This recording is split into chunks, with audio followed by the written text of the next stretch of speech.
రామచంద్రన్ గారు ఈ మధ్యన ఫిల్మ్‌నగర్‌లో ఒక టాక్ ఒకటి అలా స్ప్రెడ్ అవుతూ వస్తుంది.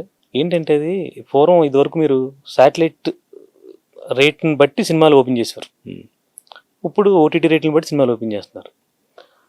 ఇండస్ట్రీలో వారణాసి లాంటి సినిమా వాళ్ళు 750 కోట్లు ఓటీటీ నుంచి ఎక్స్‌పెక్ట్ చేస్తే ఓటీటీ కంపెనీలు 150 కోట్లు కోట్ చేసినాయట.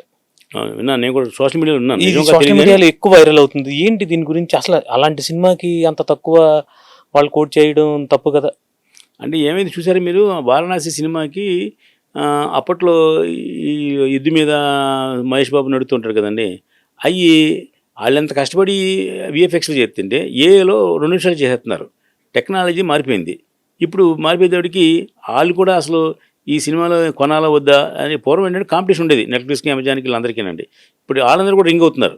ఇప్పుడు పూర్వం టెండర్స్లో ఎలా రింగ్ అవుతారో అలాగే వాళ్ళు కూడా రింగ్ అయ్యి సగం మీరు సగం మేము పంచుకునేవారు. ఇప్పుడు పూర్వం ఆహా వాళ్ళు కొంటే అమెజాన్లో కొనరు, అమెజాన్ కూడా నెట్ఫ్లిక్స్లో కొనరు, ఎవరో ఒకళ్ళే కొనేవారు.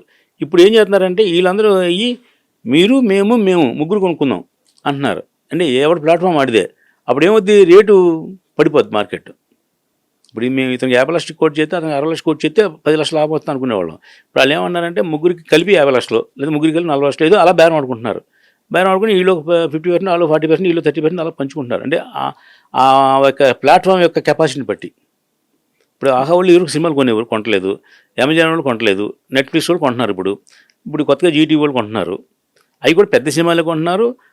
అవి కూడా కొన్న తర్వాత కూడా వాళ్ళకి డబ్బు గ్యారంటీ ఇస్తాను లేదు. మళ్ళీ సినిమా ఇట్టు ప్లాప్ని బట్టి ఇస్తున్నారు వాళ్ళు. సినిమా రిలీజ్ అయిన 14 రోజులు రిలీజ్ చేస్తే ఒకలాగా, సినిమా రిలీజ్ అయిన 7 రోజులు టెలికాస్ట్ చేస్తే ఒకలాగా, మళ్ళీ సినిమా కనుక రేటింగ్ తగ్గింది ఫ్లాప్ అయితే ఇంకో రేటు. పూర్వం 1 కోటి రూపాయలు కొన్నానుకోండి, 1 కోటి అడ్వాన్స్ ఇచ్చేవారు, 30%, మిగతా 70% రిలీజ్ రోజు ఇచ్చేవారు. ఇప్పుడు రిలీజ్ రోజు ఇవ్వట్లా, వీళ్ళు సినిమా రన్నింగ్ని బట్టి ఇస్తున్నారు.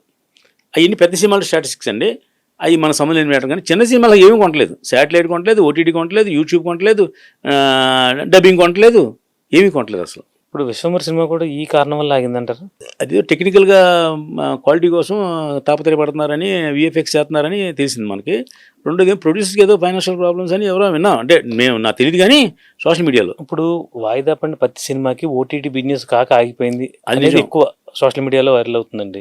ఏంటి దీని గురించి? విశ్వంబర్కి ఆ ప్రాబ్లం ఉండకపోవచ్చు, ఇది టెక్నికల్గా కోసం వాళ్ళు. విశ్వంబర్ అనే కాదు, ఏ పెద్ద సినిమా అయినా సరే ఓటీటీ బిజినెస్ చాలా సినిమాలు ఓటీటీ అవ్వకుండా రిలీజ్ చేయట్లేదండి. ఓటీటీ కోసమే వాళ్ళు తాపత్రయపడుతున్నారు. ఆ ఓటీటీ కూడా వాళ్ళ లెక్కలు వాళ్ళు వేసుకున్నారు. డైరెక్టరో, హీరో, అంతకుముందు జరిగిన బిజినెస్ ఏంటి, ఇవన్నీ మాడుకుని దాన్ని బట్టి ఆలోచిస్తున్నారు.